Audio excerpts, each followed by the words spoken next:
Hello दोस्तों, कैसे हो आप सब। आशा करता हूँ बहुत ही बढ़िया होंगे और आपकी तैयारी बहुत ही अच्छी चल रही होगी, शानदार चल रही होगी और जबरदस्त तरीके से चल रही होगी।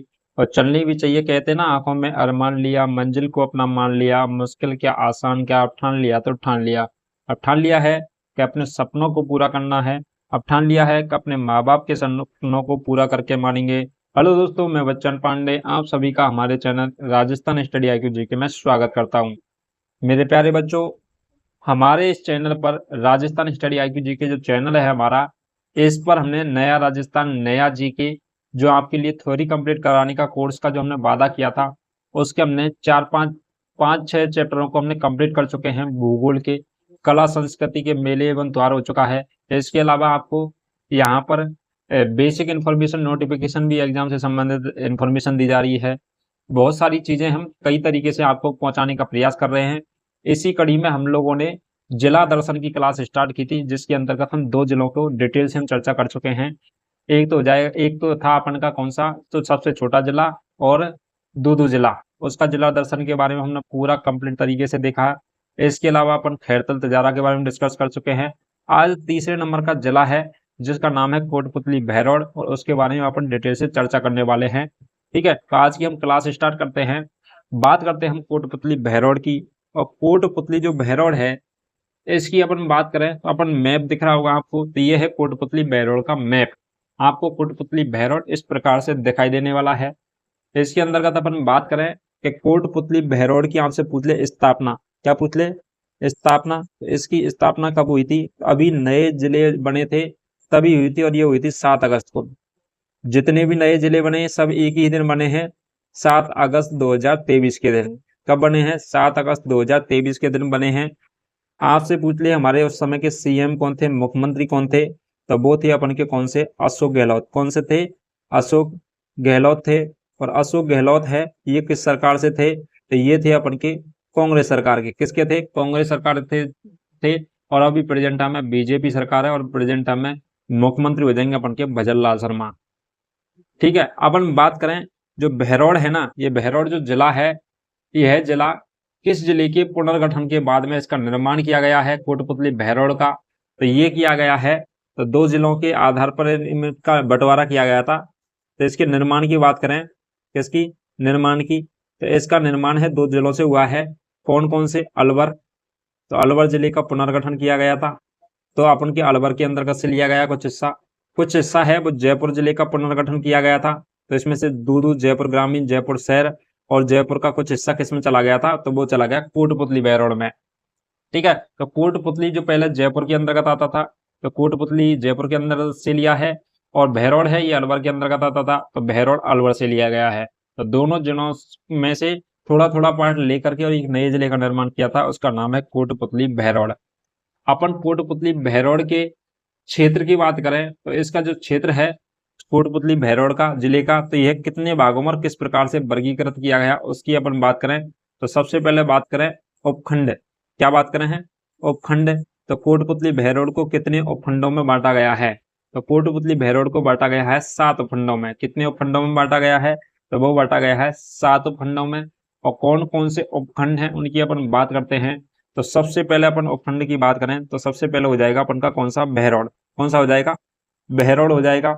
और बहरोड़ है, यह कहाँ पर पड़ता है? तो ये रहा। ठीक है, तो बहरोड़ ही अपनी बात करें तो सबसे पहले खंड कौन सा हो जाएगा? बहरोड़। सेकंड नंबर बात करें तो नीम का थाना नीमराना कौन सा हो जाएगा? नीमराना हो जाएगा। और नीमराना कहाँ पर किस जगह पर पड़ता है? तो नीमराना इस जगह पर है। ठीक है, तो यहाँ पर लिखा हुआ है नीमराना, आपको शायद थोड़ा स्पष्ट कम दिखाई दे रहा होगा, लेकिन मैंने गोला कर दिया। तो बहरोड़ और ये हो गया नीमराना। एक है बानसूर। कौन सा है? बानसूर। तो बानसूर है। तो इसके अलावा नेक्स्ट बात करें नारायणपुर, कौन सा हो जाएगा? नारायणपुर इस जगह पर पड़ रहा है, नारायणपुर।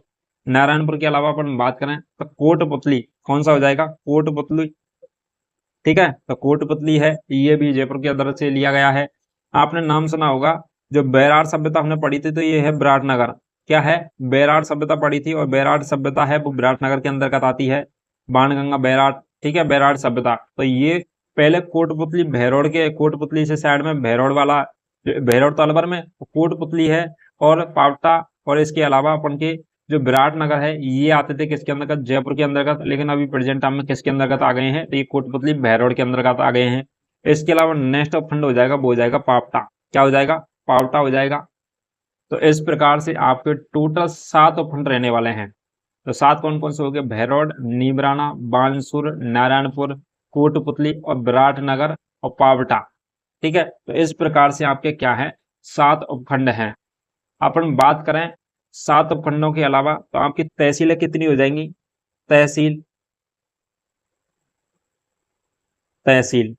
अब तहसीलों की बात करें तो आप देखोगे कि जो उपखंड होते हैं ना वो तो सब तहसील होती हैं। आप किसी भी जिले का डिस्कस करोगे तो उपखंड है उतनी तहसीलें तो होंगी, लेकिन तहसील एक आध एक्स्ट्रा हो सकती है, कम नहीं होती लेकिन।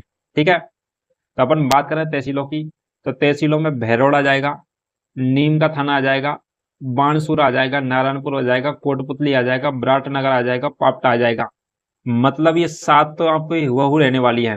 कितनी रहने वाली हैं, 7। बल्कि तहसीलें होती हैं कितनी, 8। कोटपुतली भैरोड की टोटल कितनी है, 8, जिनमें तो 7 तो उपखंड है ना, यही तहसील है। लेकिन एक नई तहसील और आपको इसमें ऐड हो जाएगी, तब वो हो जाएगी कौन सी, माढ़न। कौन सी है, माढ़न तहसील है। और माढ़न तहसील ये क्या है, आपको नई ऐड हो गई है। ठीक है, तो इसके अलावा 7 उपखंड और 7 ही तहसील है। इसके अलावा एक 8वीं और आपकी याद रखनी है, माढ़न। ठीक है, तो तहसील ये है। और माणन कहाँ पर है, ये इस जगह पर पड़ रहा है, माणन अपन का किस जगह पर है, माणन इस जगह पर। ठीक है, नीमराना का हिस्सा है माणन। तो नीमराना उपखंड के अंतर्गत ही आती है माणन तहसील। ठीक है, तो नीमराना माणन इन दोनों में मिलकर के नीमराना ही क्या कर रखा गया, उपखंड बनाया गया है।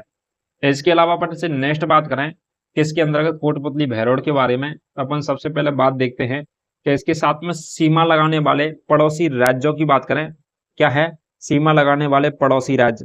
तो पड़ोसी राज्य आपसे पूछ ले किससे, कोटपुतली भैरोड से, तो पड़ोसी राज्य कौन सा हो जाएगा, तो वो हो जाएगा अपन का हरियाणा। कौन हो जाएगा, हरियाणा। ठीक है, तो कोटपुतली भैरोड का जो पड़ोसी राज्य हो जाएगा ये हो जाएगा हरियाणा। इसके अलावा अपन बात करें तो पड़ोसी जिले, तो पड़ोसी जिले की बात करें कोटपुतली भैरोड के पड़ोसी जिले, तो पड़ोसी जिले कितने हैं कोटपुतली भैरोड के, तो वो हो जाएंगे 4। तो कोटपुतली भैरोड के साथ में कितने जिले, तो 4 जिले क्या लगाते हैं, सीमा लगाते हैं। और 4 जिले हैं ये कौन कौन से, इनकी बात करें तो सबसे पहले है, तो वो कौन सा हो जाएगा, नीम का थाना। कौन सा हो जाएगा, नीम का थाना। और नीम का थाना है ये सीकर के अंतर्गत से अलग हुआ था, नीम का थाना।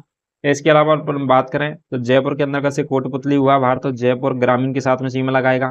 किसके साथ में, जयपुर ग्रामीण के साथ में। इसके अलावा अपन नेक्स्ट बात करें तो नेक्स्ट हो जाएगा अपन का कौन सा, तो वो हो जाएगा अलवर। कौन सा हो जाएगा, अलवर। और अलवर के अलावा नेक्स्ट चर्चा करें तो वो हो जाएगा खैरथल। कौन सा हो जाएगा, खैरथल। और खैरथल के साथ में भी सीमा लगाता है। इस प्रकार से आपके 4 जिले कौन कौन से हैं जिनके साथ में कोटपुतली भैरोड सीमा साझा करता है, तो नीम का थाना सीकर, सीकर में से अलग हुआ तो नीम का थाना, जयपुर ग्रामीण, अलवर और खैरथल तेजारा। ठीक है, इसके अलावा अपन बात करें पड़ोसी राज्य जो इसके साथ में कौन लगाता है, हरियाणा लगाता है। बस आपको ये सारी चीजें समझ में आ चुकेंगी। अब नेक्स्ट बात करते हैं इनके अंतर्गत, एक एक पॉइंट के अंतर्गत। तो आप नाम सुनोगे नीम राणा, क्या नाम सुनोगे, नीम राणा। ठीक है, अब नीमराना की अपन बात करते हैं कि नीमराना किस लिए फेमस है, क्या जुगाड़ है नीमराना का। तो नीमराना की अपन बात करें तो नीमराना है तो राज्य का तीसरा निर्यात संवर्धन औद्योगिक पार्क कहां पर बनाया गया है, तो नीमराना में बनाया गया है, नीमराना। अब नीमराना के अंदर की सारी डिटेल अपन देखने वाले हैं कि नीमराना के अंतर्गत क्या क्या चीजें आपकी जीके की दृष्टि से इंपॉर्टेंट है। तो सबसे पहला पॉइंट हो जाएगा अपन का राज्य का तीसरा, कौन सा, राज्य का तीसरा, राज्य का तीसरा निर्यात, राज्य का तीसरा निर्यात संवर्धन औद्योगिक पार्क।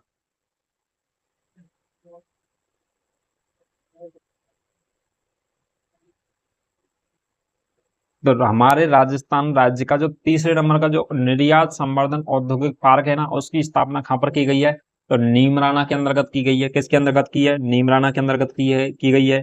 इसके अलावा अपन नेक्स्ट बात करें तो नेक्स्ट अपन जापान जोन के नाम से भी जापान जोन की भी स्थापना की गई है, किसी की गई, जापान जोन की भी स्थापना की गई है, क्योंकि यहाँ उद्योग वाली जगह है नीमराना, और नीमराना के अंतर्गत बहुत सारे उद्योग हैं, सीमेंट उद्योग भी है नीमराना के अंतर्गत।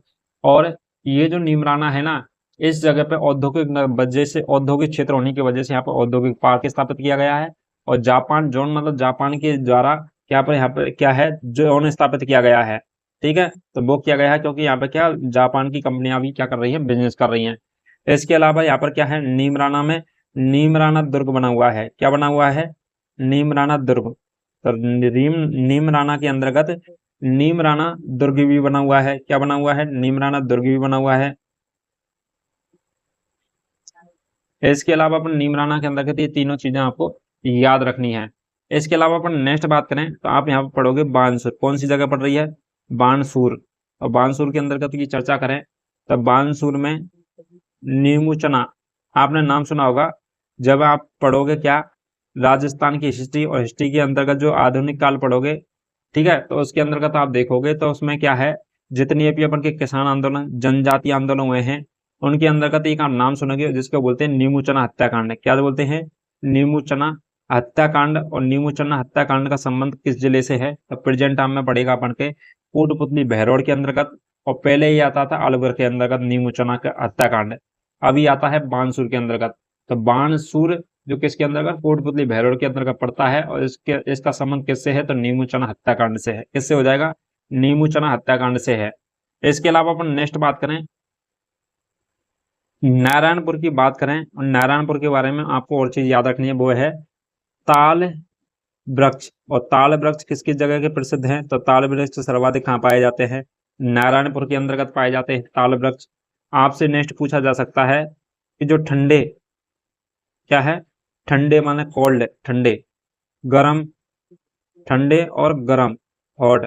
ठीक है, तो ठंडे व गरम पानी के, ठंडे व गरम पानी के झरने, क्या पूछ लें आपसे? झरने पूछ ले तो वो कहाँ के प्रसिद्ध हैं?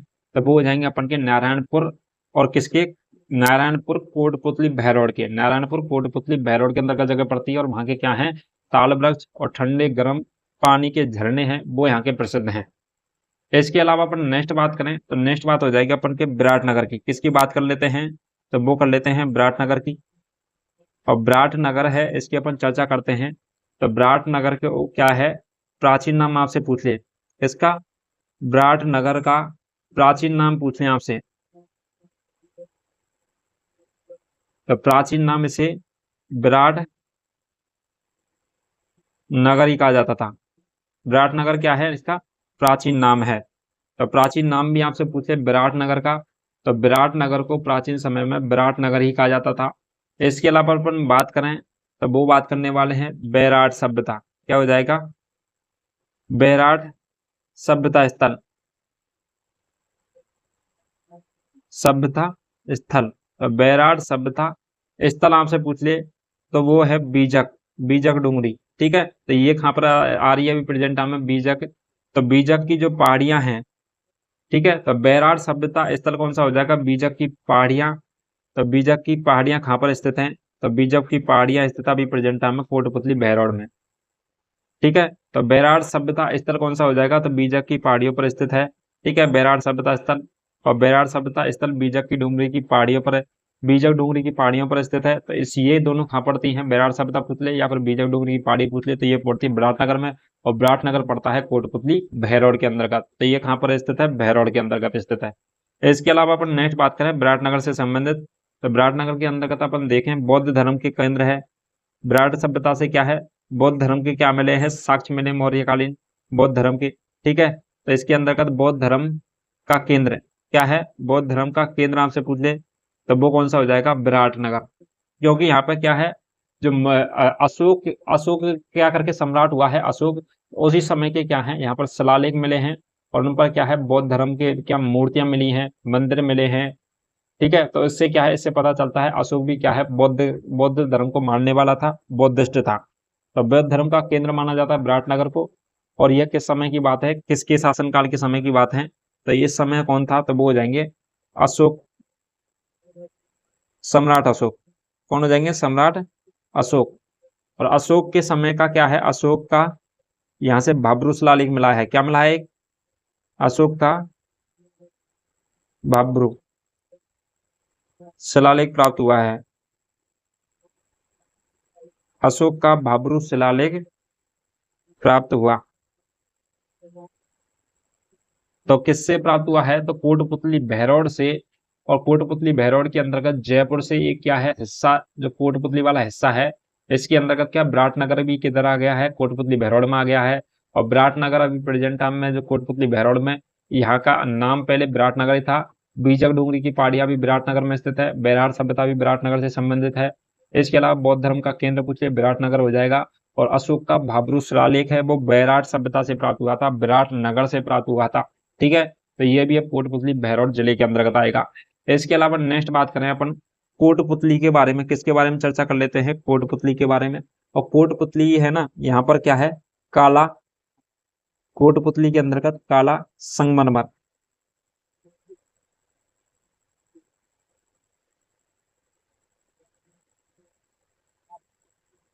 तो कोटपुतली भैरोड के अंतर्गत काला संगमरमर की क्या है? खान है। तो कोटपुतली भैरोड के अंतर्गत किस क्या हो जाएंगी? तो काला संगमरमर की खान स्थित है। इसके अलावा कोटपुतली भैरोड के अंतर्गत अपन बात करें तो कोटपुतली भैरोड पूरा जिला है ना, आपसे ऑप्शन में जिला देगा या फिर आपसे स्पेशल देगा तो कोटपुतली। तो कोटपुतली के अंतर्गत बात कर रहे हैं कि काला संगमरमर की खान है कोटपुतली में। और कोटपुतली में इसके अलावा अल्ट्राटेक, कौन सा? अल्ट्राटेक।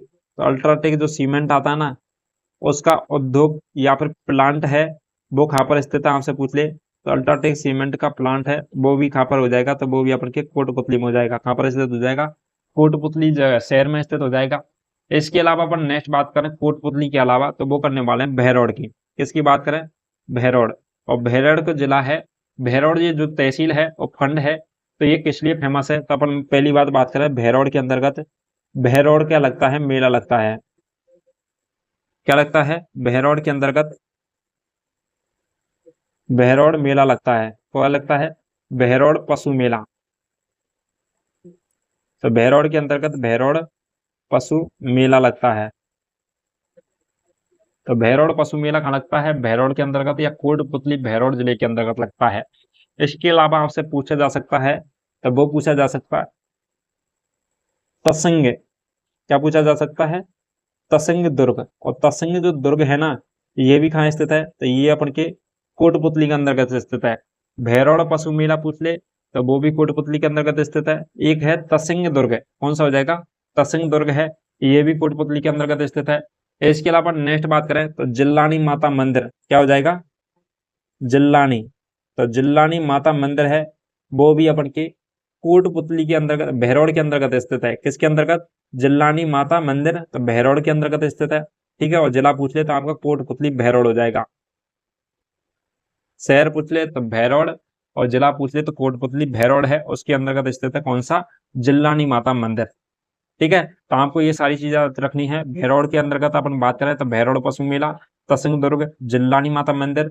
कोटपुतली की बात करें तो कोटपुतली के अंतर्गत काला संगमरमर की खाने पाई जाती है और अल्ट्राटेक सीमेंट का प्लांट भी है। नेक्स्ट बात करें विराट से तो विराट नगर के विराट का प्राचीन नाम विराटनगर बैराट सभ्यता स्तर स्थित है यहाँ पर, जो कि क्या है? बीजक डूंगरी की पहाड़ी पर स्थित है, जैसे भीम डूंगरी, महादेव डूंगरी कहा जाता है। इसके अलावा हम बात करें अपन बौद्ध धर्म के केंद्र भी माना जाता है बैराट सभ्यता को, बौद्ध धर्म के साक्ष्य मिलते हैं बैराट सभ्यता से। इसके अलावा अशोक का जो भाब्रू शिलालेख है वो भी अपन को कहाँ से मिला है? बैराट सभ्यता से मिला है, बैराट से। नेक्स्ट बात करें अपन नारायणपुर, इसकी बात करें तो ताल वृक्ष पाए जाते हैं यहाँ पर, और ठंडा गर्म पानी के क्या हैं? झरने भी स्थित हैं यहाँ पर। तो ये दोनों सारी चीजें हमने अभी तक जो बताई है ये आपको समझ में आ चुकी होंगी। इसके अलावा नेक्स्ट चीजों की चर्चा करें, अपन नेक्स्ट बात करें नीमराना के अंतर्गत एक और चीज आपको याद रखनी है कि जो कुंड और बावड़ियों की बात करें, किसकी बात करें? कुंड और बावड़ियों की। तो इसके अंतर्गत नीमराना के अंतर्गत कुंड और बावड़ियों की अपन बात करें तो इसके अंतर्गत अपन देखेंगे तो पहली बात तो कुंड है एक, इसका नाम है नीमराना। और नीमराना जो कुंड है, बावड़ी है, इसका जो निर्माण है ना वो करवाया गया था कब? 1740 ईस्वी में। और 1740 ईस्वी में करवाया गया था किसके द्वारा? तो महाराजा मानसिंह के द्वारा। किसके द्वारा? महाराजा मानसिंह जो जयपुर के शासक थे, तो उनके द्वारा करवाया गया था। और इस बावड़ी है ना, ये बावड़ी कितने मंजिल की है, तो ये 9 मंजिल की। कितनी मंजिल की है, 9 मंजिला बावड़ी है। ठीक है, कितने मंजिला, 9 मंजिला बावड़ी है। इसके अलावा हम बात करें कि 2018 में इसे राष्ट्रीय महत्व के स्मारक घोषित किया गया है। ठीक है, तो 1970 में 1740 में 1740 में इसकी स्थापना की गई थी 9 मंजिला बावड़ी की। और इसके 2018 के अंतर्गत, कब, 2018 के अंतर्गत क्या है, इसके जो महत्वपूर्ण स्मारकों के रूप में इसको घोषित किया गया, राष्ट्रीय महत्व के स्मारक के रूप में। इसके अलावा अपन नेक्स्ट बात करें, नेक्स्ट आप नाम सुनोगे तो कुल्का कुंड। क्या नाम सुनोगे, कुल्का कुंड, जो नारायणपुर जो जगह पड़ती है उससे 3 किलोमीटर की दूरी पर कुल वंश के शासकों ने महल के खंडर एवं यहाँ पर क्या है, कुंडों का निर्माण किया गया था। तो कुल वंश के शासकों के द्वारा नारायणपुर जो जगह पड़ती है इससे 3 किलोमीटर दूर पर क्या है, महलों का खंडर, खंडर जो अभी प्रेजेंट टाइम में खंडर के रूप में है महल, उनका निर्माण करवाया गया था। इसके अलावा कुंडों का निर्माण करवाया गया था, जिससे क्या है, पानी की वर्षा के जो पानी है उसको एकत्र किया जाता था। ठीक है, इसके अलावा अपन नेक्स्ट बात करें तो जोधपुर सभ्यता नाम सुनोगे आप, जोधपुर सभ्यता। तो जोधपुर सभ्यता है ना, ये कोटपुतली भैरव जो जिले में जो सावी नदी के तट पर जोधपुरा गांव में वर्ष 1972-75 में उत्खनन किया गया था। तो कोटपुतली भैरव जिले के अंतर्गत कौन सी नदी बहती है, तो वो बहती है सावी नदी। आपसे नदी पूछ ले इसके अंतर्गत का पूछ ले नदी, तो वो कौन सी हो जाएगी, तो वो हो जाएगी अपन की सावी नदी। तो कोटपुतली भैरव के अंतर्गत बहने वाली नदी कौन सी हो जाएगी, सावी नदी हो जाएगी। तो क्या है, सावी नदी के तट पर क्या है, जोधपुरा गांव। ठीक है, तो जोधपुरा नाम का एक गांव है, वहां पर 1972 में और 75 तक उत्खनन का कार्य किया, उसका खुदाई का कार्य किया गया था जोधपुर सभ्यता का। तो यहाँ से क्या क्या चीजें मिली हैं जोधपुर सभ्यता की, जो उत्खनन का कार्य किया गया है। तो यहाँ से अपन बात करें जोधपुर सभ्यता,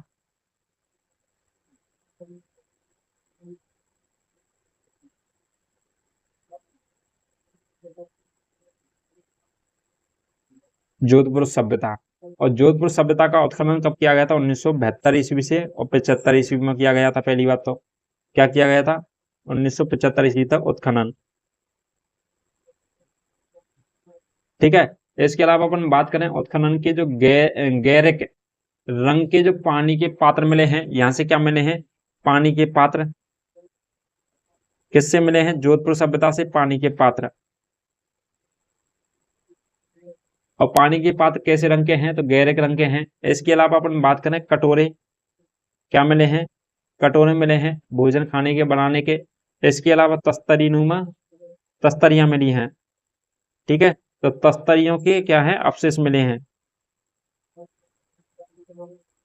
क्या मिले हैं, जोधपुर सभ्यता से तो तस्तरियों के अवशेष मिले हैं। और यह है जो सभ्यता है ना, ये कितने टाइम की है, तो अपन के 2500 ईसा पूर्व से लेकर के 2500 ईसा पूर्व से लेकर के 200 ईस्वी के मध्य की। किसकी है, 2500 ईसा पूर्व से लेकर के 200 ईस्वी के मध्य की है। ठीक है, तो उस समय क्या है, विकसित हुई थी है सभ्यता। इसके अलावा हम बात करें बैरार सभ्यता की, और बैरार सभ्यता की हमने आपको चर्चा की थी, बैरार सभ्यता। और बैरार सभ्यता है ना, यह मत्स्य जनपद की क्या थी, राजधानी थी। किसकी, मत्स्य जनपद की। तो मत्स्य जनपद की राजधानी आपसे पूछ ले तो वो कौन सी हो जाएगी, तो वो हो जाएगी अपन की बैरार सभ्यता। इसके अलावा जो पहले क्या है, जयपुर जिले के अंतर्गत आती थी बीजक डूंगरी, भीम डूंगरी, महादेव डूंगरी। अभी प्रेजेंट टाइम में किसके अंतर्गत आती है, तो विराटनगर जो कोटपुतली भैरव पड़ता है उसके अंतर्गत आती है। ठीक है, इसके अलावा अपन नेक्स्ट बात करें यहाँ पर मंदिरों की, तो मंदिरों की बात करें अपन किसके अंतर्गत, तो वो करते हैं कोटपुतली भैरव के अंतर्गत। तो अपन यहाँ पर मिलता है तो जिल्लानी माता, किसकी चर्चा की थी, जिल्लानी माता।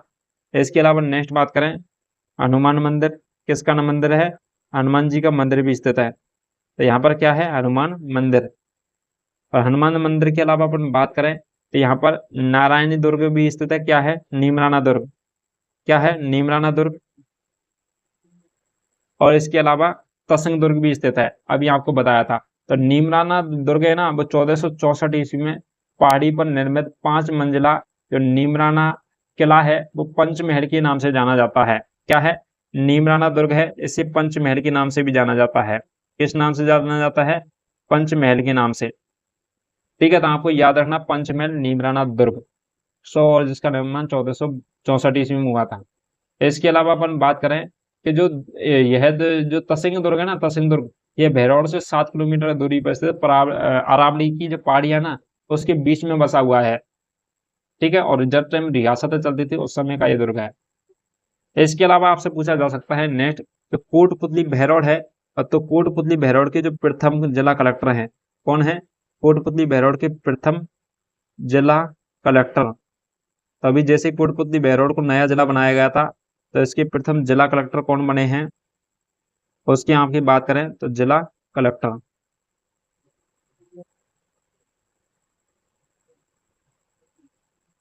तो कोटपुतली भैरौर के प्रथम जिला कलेक्टर हैं, वो रहने वाले हैं कौन? तो वो हो जाएंगे शुभम चौधरी। कौन हो जाएंगे? शुभम चौधरी। तो शुभम चौधरी हो जाएंगे अपन के प्रथम जिला कलेक्टर किसके? कोटपुतली भैरौर के।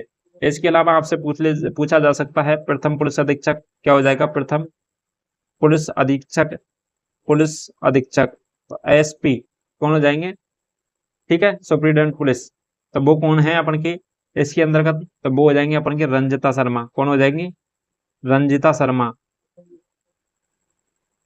रंजिता शर्मा। तो रंजिता शर्मा है अपन की क्या? SP, superintendent of police. तो वो कौन है? तो वो रहने वाली है अपन की रंजिता शर्मा, तो प्रथम पुलिस अधीक्षक। ठीक है, तो आपको ये सारी चीजें याद रखनी है। इसके अलावा नेक्स्ट और लास्ट आपको एक चीज याद रखनी है, जो नीमूचना हत्याकांड है ना, उसके बारे में भी चर्चा रखनी है। आपको याद क्या रखनी है? नीमूचना हत्याकांड। और नीमूचना हत्याकांड के बारे में अपन चर्चा करते हैं। नीमूचना क्या? नीमूचना और नीमूचना हत्याकांड। और नीमूचना हत्याकांड है, ये कब हुआ था? तो ये 13 मई, कब? 13 मई 1925 ईस्वी में नीमूचना गांव में हुआ था। कहाँ पर हुआ था? नीमूचना गांव। और नीमूचना गांव है तो आपको ये कहाँ पड़ता है? तो ये पड़ता है बानसूर में। कहाँ पड़ता है? बानसूर में पड़ता है। और किस जिले के अंतर्गत? नीमूचना जो जगह पड़ती है, ये पड़ती है कोटपुतली भैरौर के अंतर्गत अब प्रेजेंट टाइम में। ठीक है, तो किसानों की सभा हो रही थी 13 मई 1925 ईस्वी को। और राज्य की जो सैनिक सेना आई थी, राज्य की जो और पास के जो राज्य थे, उनकी सेना एकत्रित करके अंग्रेजों के द्वारा और पूरे क्या है गांव को घेर लिया गया था। और 14 मई, कब? 14 मई 1925 ईस्वी को, कब? 14 मई 1925 ईस्वी को प्रातःकालीन सुबह का समय था। और वहां पर क्या मीटिंग हो रही थी, और उसमें एक नाम सुनोगे यहाँ पे, कमांडर। तो कमांडर कौन थे जिनके द्वारा गोलियां चलाई गई थी? तो कमांडर थे छाजू सिंह। कौन थे? छाजू सिंह। ठीक है, तो कमांडर थे छाजू सिंह। और छाजू सिंह के द्वारा क्या है किसानों पर गोलियां चलवाने का आदेश दे दिया गया था। और जिसके परिणाम स्वरूप कितने किसानों की हत्या की गई थी? तो 144 घर जलाए गए। पहली बात तो घर जलाए कितने? 144 घर जलाए। इसके अलावा बात करें अपन, 156 व्यक्ति, कितने? 156 व्यक्तियों की मृत्यु हो गई। इसके अलावा 160 क्या है पशुओं की मृत्यु हो गई थी। ठीक है, तो 144 घर जला दिए गए थे, 156 व्यक्तियों की मौत हो गई थी, और 160 पशु मारे गए थे। और जिसमें क्या है लगभग 600 व्यक्ति है ना, तो वो तो क्या है घायल हुए थे। 600 व्यक्ति घायल हो गए थे इसके अंतर्गत, नीमूचना हत्याकांड के अंतर्गत। और महात्मा गांधी जी के द्वारा जो नीमूचना हत्याकांड हुआ था, और इसको क्या है जलियांवाला हत्याकांड से भी क्या है विभस्व, विभस्व, तो विभस्व बताया है। तो महात्मा गांधी ने जलियांवाला बाग हत्याकांड से भी विवश हत्याकांड बताया किसको? तो वो बनाया नीमूचना हत्याकांड को। ठीक है, इससे और उसने किसकी, तो इसे बोलते हैं अपन, महात्मा गांधी ने इसे किसकी संज्ञा दी गई है? तो इसे दिया गया है डायर साइज, डायर सम डबल, मतलब दोहरी डायर साई की संज्ञा दी गई है। दोहरी डायर साई की संज्ञा महात्मा गांधी के द्वारा किसके आंदोलन को दी गई थी? तो वो दी गई थी नीमूचना हत्याकांड को। तो नीमूचना हत्याकांड को दोहरी डायर साई की संज्ञा दी गई थी किसके द्वारा? तो महात्मा गांधी के द्वारा। ये एग्जाम में पूछा जा चुका है, इसलिए आपको याद रखना है कि दोहरी डायर साई की संज्ञा किसे दी गई थी? तो महात्मा गांधी के द्वारा, महात्मा गांधी को दी गई थी। और किसके द्वारा दी गई? महात्मा गांधी के द्वारा दी गई थी दोहरी डायर साई की संज्ञा। और वो किसको दी गई थी? तो नीमूचना हत्याकांड को दी गई थी, क्योंकि यह क्या है पहले जलियांवाला हत्याकांड हुआ था, और उसी से मिलता जुलता बिल्कुल सेम वही पैटर्न में ये हत्याकांड हुआ था। कौन सा? नीमूचना हत्याकांड। ठीक है, तो आपको ये सारी चीजें याद रखनी है कोटपुतली भैरौर से संबंधित। ठीक है, तो आपको ये सारी चीजें समझ में आ चुकी होंगी। चलिए दोस्तों, अभी के लिए इतना ही। अब बाकी की चीजें हम डिस्कस करेंगे बाकी की क्लासों में। और आज जिन बच्चों ने पिछली वीडियो नहीं देखे हैं, तो फर्स्ट वीडियो हमने जिला दर्शन का डाला था, दूसरा भी जिला दर्शन का डाला हुआ है।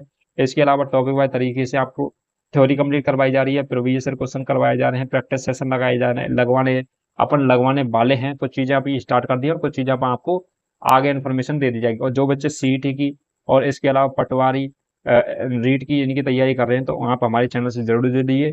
और रीट के जो अपन जितने भी आपके जीके से संबंधित जो सब्जेक्ट है उसको हम पूरा कंप्लीट करवाने वाले हैं।